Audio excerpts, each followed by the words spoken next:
The sealed book.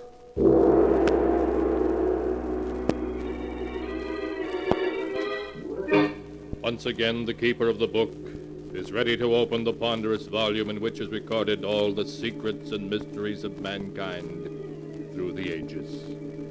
All the strange and mystifying stories of the past, the present, and the future.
Keeper of the book, what tale will you tell us this time?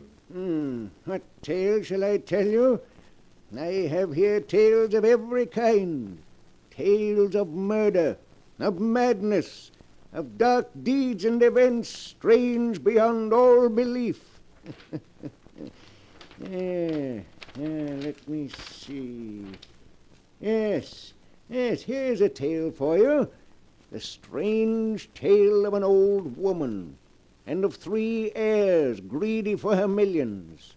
A tale I call Death Spins a Web.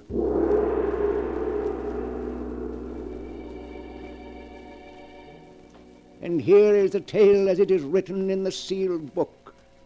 In a great mansion far from the city, Mrs. Oliver Drake lies dying.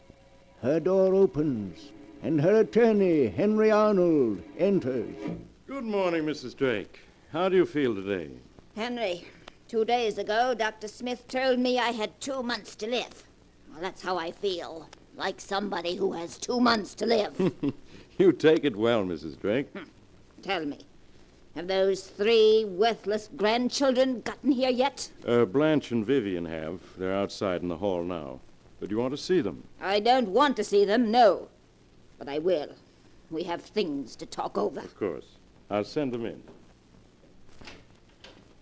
Your grandmother will see you now. Oh, thank you. Thank you, Mr. Arnold. Oh, Granny, darling, it's so nice to see you again. Why, you don't look sick at all. That must be quite a disappointment to you, Vivian. Dear Granny, it's so good to see you again. How are you, darling? Dr. Smith says I may live for another 10 years. Now, Blanche, you mustn't look so downcast. Perhaps I can arrange to die sooner. Why, Granny, you know I didn't mean any... Hello, Granny. Sorry I'm late. Our family playboy has arrived. Chris, these are your cousins, Blanche and Vivian. Well, I'm very happy to meet both of you. Strange, Chris, that we've never met before. We've been to so many of the same places. Monte Carlo, Paris, Deauville. I'm sorry that we didn't, Blanche. Until now, I had no idea that I had such a beautiful cousin. Chris, I'm Vivian, one of your unknown polo admirers. I saw you play at Bentonhurst last year. You were magnificent. Chris is magnificent at everything that's a waste of time. By the way, Chris, whatever became of that princess you were married to? Oh, you mean Irina? We were divorced 2 months ago, Granny. Congratulations. What about you, Blanche? Are you still married to that third husband of yours? Oh, no, Granny. I got rid of him a year ago. What about you, Vivian? I'm free at the moment, darling. You know, if I were to search the entire world for the 3 most useless people, I don't think I could do better than you 3. As far as I'm concerned, you're undoubtedly right, darling. If I had my way, I'd cut you 3 vultures off without a penny and leave everything to charity.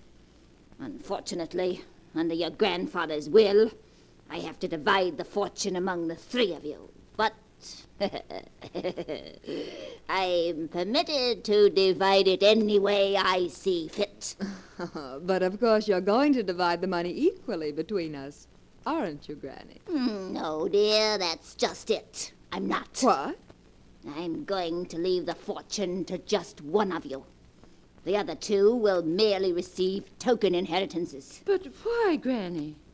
I feel that one of you must be just a shade less useless to society than the other 2. And to that one, I intend to bequeath the fortune. I see. And have you made up your mind yet? No. Ah? I want the 3 of you to live with me for a few weeks, so that I can become better acquainted with each of you. And at the end of that time, I shall make my decision.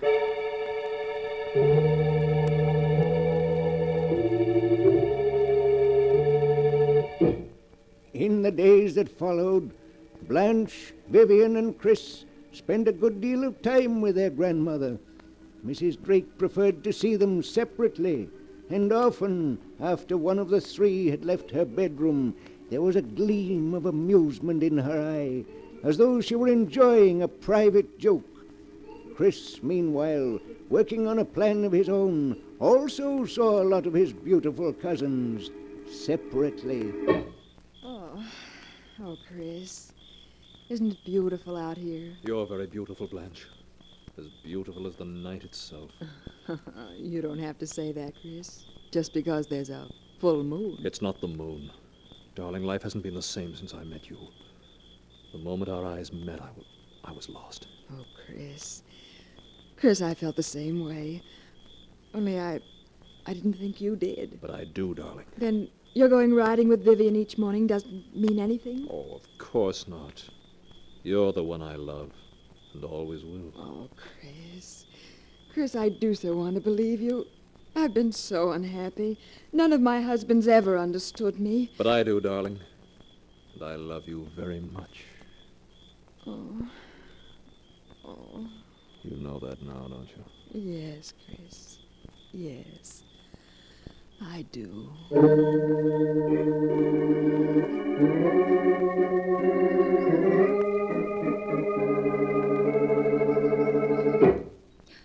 Oh, Chris, it's a wonderful morning. Oh, the air feels so clean. Oh, you look lovely, Vivian, with your cheeks so flushed and your hair windblown. Look at me, Vivian. Oh, Chris, don't. You had no right to kiss me. Let me go. Your lips say let me go, but that isn't what your eyes are saying, is it, darling? No, Chris. No, it's not. Oh, Chris, this isn't just one of your famous flirtations. No, darling. I think I fell in love with you the moment I saw you. You do care for me, don't you, Vivian? Yes, Chris. Yes, I do.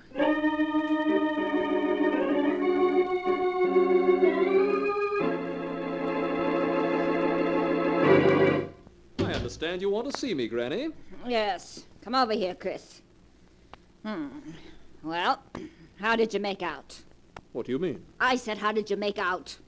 With Vivian, of course. So you know that I was out riding with Vivian. I know everything that goes on in this house. Vivian may not know that you took Blanche for a walk down by the lake last night, but I know. Oh, now, Granny, you're not going to give my little game away, are you? Oh, no, Chris, no. I find it very enjoyable watching an unmitigated scoundrel make love to 2 women at the same time. Well, after all, Granny, if you don't leave me the fortune, I have no choice but to marry whichever one of them inherits it. But they're such stupid women, Chris. You yourself are a rogue, but at least an amusing one. But those women... And that's the reason you ought to leave me the fortune, Granny. It's a pity I'm not 20 years younger, isn't it, Chris? Then your charm might have some effect upon me. Yes, you're quite right. Well, Chris, you'd better get back to Blanche and Vivian. After all, one of them might be an heiress, and heiresses demand attention.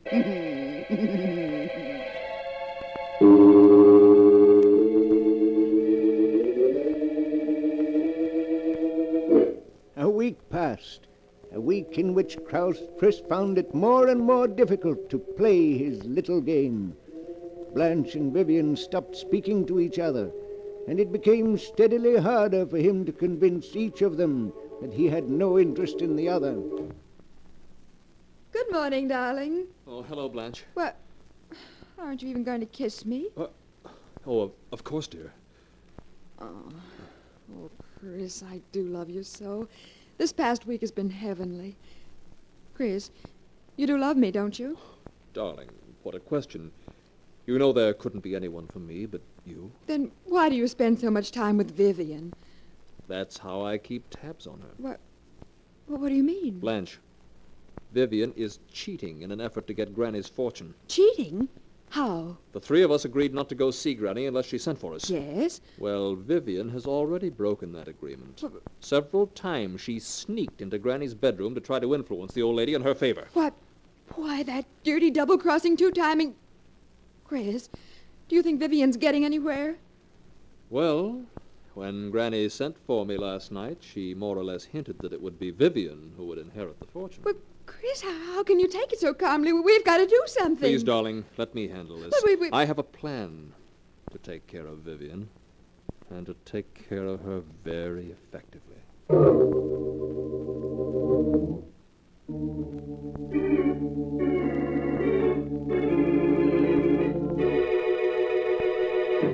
Hello, Vivian.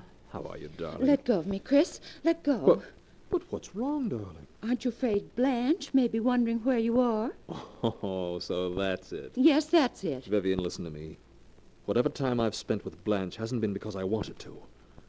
All I've been doing is protecting our interests. Protecting our interests. You may not know it, but Blanche has broken the agreement the three of us had. She's been sneaking in to see Granny behind our backs. Why, that low-down, conniving, peroxide blonde. That's the reason I've spent so much time with Blanche. To learn if Granny is being influenced by her. And is she, Chris? Blanche seems to feel certain she's going to inherit the fortune. Oh, Chris, what are we going to do? You can do as you please. After I've spent days with that hag trying to protect our interests and ensure our future happiness, you accuse me of making love to her. I didn't say that. Well, you intimated as much. Oh, please, Chris, don't be angry.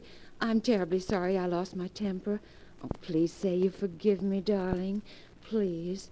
I'll never doubt you again.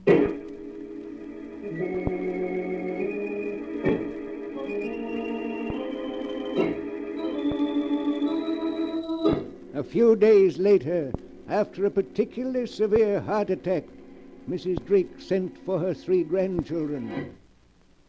I suppose you're wondering why I sent for you, aren't you? Naturally. Frankly, yes, Granny, darling. In the 2 weeks that you've been living with me, I've come to the conclusion that you 3 are the shallowest and most useless people alive. Why, Granny. If I could, I'd leave the entire fortune to charity. But the will of your grandfather provides that the fortune is to be divided among you. I want you to know that I've finally made my choice. You have? And who's the lucky one among us, Granny? My attorney, Mr. Arnold, is coming from the city the day after tomorrow to draw up my will. When I'm dead, he'll reveal to you who the fortune goes to. Until then, you'll just have to be patient and try to guess.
And now the story continues, as it is written here in the pages of the sealed book. For several days, Blanche and Vivian and Chris have waited in suspense to learn their grandmother's decision as to who is to inherit her money. Then one morning, looking very upset, Chris seeks out his cousin Blanche. Blanche, Chris, what is it? Is anything wrong? everything's wrong. What is it? Chris, tell me. Early this morning, Granny sent for me. I managed to wheedle out of her who the fortune is going to. You did? Oh, Chris, who's going to get it? Vivian. Vivian. Yes. We're each to receive $5,000 while she gets millions. Oh, Chris. Chris, it's not fair. Oh, shh. Don't cry, darling. I could stand the thought of losing the fortune. If it weren't that I'd lose you also. Chris, what are you saying? We'll always be together. Oh, darling, there's no use pretending. If we're both penniless, we can't get married. Oh, Chris, it wouldn't matter if we were penniless. Really, it wouldn't. That's what you say now, Blanche, but I know better. Oh, no. Both of us are too used to luxury to do without it. And listen, if somehow Vivian failed to inherit the fortune, it would mean that either you or I would be bound to. In either case, we could get married and have our chance for happiness. Yes, you're right. Oh, I hate her. I hate her. Darling, if we want our happiness, we've got to fight for it. Chris, what are you talking about? If something were to happen to Vivian, our worries would be over. Chris, you don't mean... Oh, no. Darling, the happiness of two people is more important than that of one. And we could be so happy together. I can't bear the thought of giving you up. Chris. But murder... We'll be caught. Not if we're clever, darling. Now listen. This afternoon, suggest to Vivian that the two of you take the canoe and paddle to the other end of the lake. When you get about a mile from shore, you'll see me approaching in the motorboat. That will be the moment for you to tip the canoe over. Tip the canoe over? Yes. Then I'll pick you up and bring you back to the dock. As for Vivian, it was a simple case of drowning. By the time I reached the overturned canoe, she had gone under.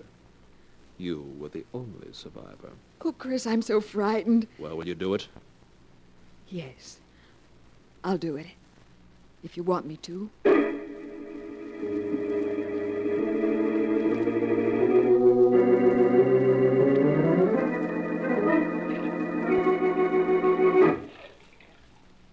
Are you tired paddling, Blanche? No, Vivian. The lake is certainly deserted today, isn't it? It always is this time of the year. Ooh, but that water's cold. Oh, I hear a motorboat. Oh, look, it's Chris. He's coming after us.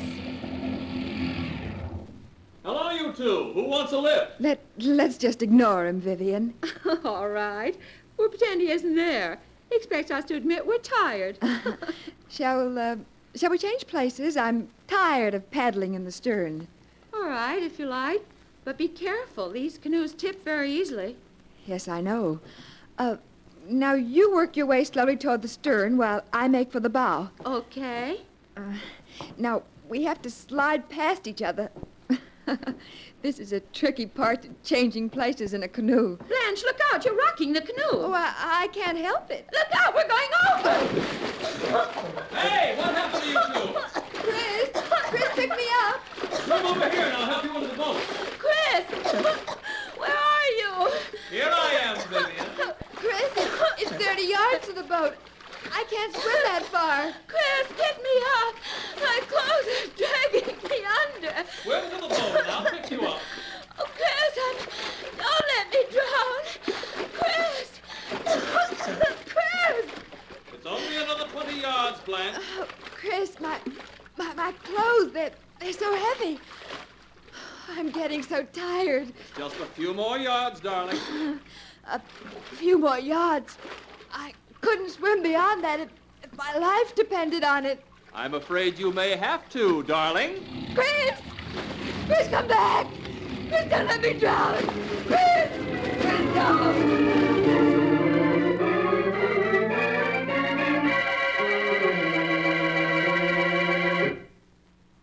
Hello, Granny. How are you? Have the police left yet? Yes, Granny. They asked me to convey their condolences over the tragic loss of your granddaughters. Oh, it was just one of those unfortunate accidents. Yes, wasn't it? It's a pity you weren't able to get there in time to save them, Chris. I shall never forgive myself for that, Granny. I'm sure you won't. Well, Mr. Arnold is waiting to see me about drawing up my will and naming my heir. But I no longer seem to have a choice in the matter. I must give you credit, Chris. You worked the whole thing out like a master. Why, Granny, whatever are you talking about? You may have fooled Blanche and Vivian and the police to boot, but not me, Chris. What do you mean? Chris, do you remember when the thought first occurred to you that with Blanche and Vivian gone, you would inherit all? Why, Granny. It was when you met your cousins for the first time in this room. The thought occurred to you because I said, it's a pity there isn't only one of you. Then I wouldn't have to bother deciding who should inherit the fortune. Come to think of it, I do recall your saying something to that effect. And when I did, your head came up and you stared at the two women, and then you smiled. And I knew exactly what you were going to do. Of course, this is all nonsense, but if you say you knew what I was going to do, why didn't you stop me? Because I wanted to see happen what did happen. But if you wanted me to inherit the fortune, why didn't you promise to leave it to me in your will without... Without forcing you to do what you did? Yes. My dear Chris, for reasons of my own, I wanted it to be quite impossible for those two vicious, stupid women to inherit my money. And equally impossible for you. Well, whether you want me to inherit the fortune or not, I'm going to. Oh, are you? Yes. Under Grandfather's will, there's no way you can prevent me from inheriting it. It's mine, come what may. Oh, is it? Yes. What are you laughing at? You fool. There isn't any fortune. What are you saying? There are millions. There's nothing. Absolutely nothing. Everything your grandfather left was lost in the Depression. No, that can't be. You're lying. Lying, am I? I've been paying the servants my doctor bills and other expenses by selling what few pieces of jewelry I had left. I have nothing now, nothing. No. In fact, I shouldn't even be surprised if you had to pay my funeral expenses. You witch! You planned this all from beginning to end, getting the three of us here. Speaking of leaving the fortune to one of us, driving me on to drown the two of them. Yes, that's right.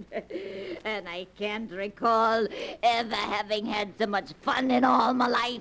Well, you won't be having it much longer. You made a mistake in playing me for the fool. I don't think so. You did exactly as I knew you would. Everything I expected came about. It did it? Did you expect this also? You didn't expect this, did you? Well, why don't you laugh now? You'll never play anybody else for a fool. Drake, is anything wrong? I thought I heard... Good heavens! Mr. Drake, let go of her! Let go, do you hear? Let go! One thing she didn't count on. Let go of her! There. You can have her. She'll never play another little game like that. Mrs. Drake! Mrs. Drake! She's dead. No more than she deserved. Chris, what did you do it for? Murdering a helpless old woman. It's madness. Helpless, was she? Why, she tricked me into believing she had a fortune. Tricked me into killing to get it. What are you talking about? She tricked you into believing she had a fortune. She does have a fortune. You're lying. She said there wasn't a cent of the fortune left. You must have misunderstood her. She's worth at least $8 million. And with the death of your cousins, you were the sole heir to it. $8 million? But, Chris, no matter what you do now, that fortune can never be yours. I saw you kill your grandmother, and under the law, no murderer can inherit anything from his victim. And she planned this, too. She always said she didn't want me to have her money.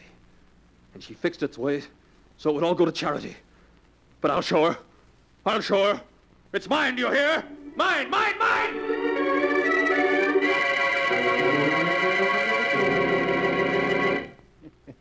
So in the end, old Mrs. Drake defeated her 3 greedy grandchildren after all. But what a strange way to disinherit anybody.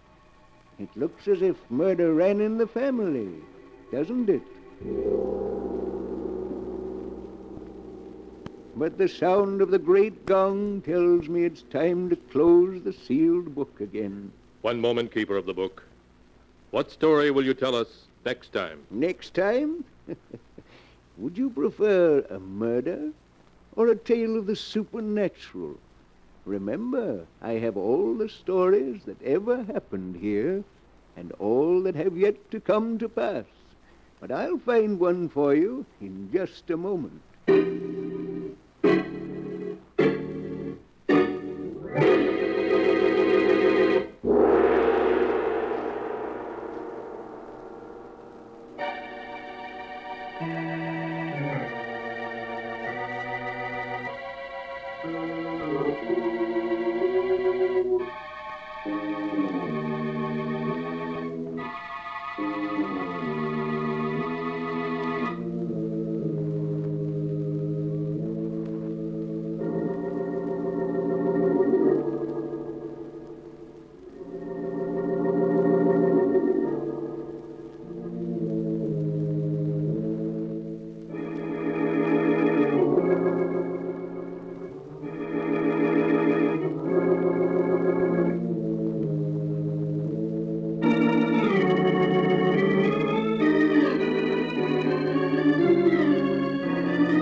And now, keeper of the book, have you found the tale you'll tell next time? Yes, I've found one. It's the story about a girl who goes to live on an island, a very strange island, where the dead walk by night and weird voices sound in the wind. I call the story Devil Island.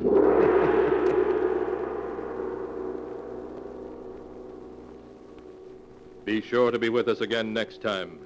The sound of the great gong heralds another strange and exciting story from The Sealed Book. The Sealed Book, written by Bob Arthur and David Kogan, is produced and directed by Jock McGregor.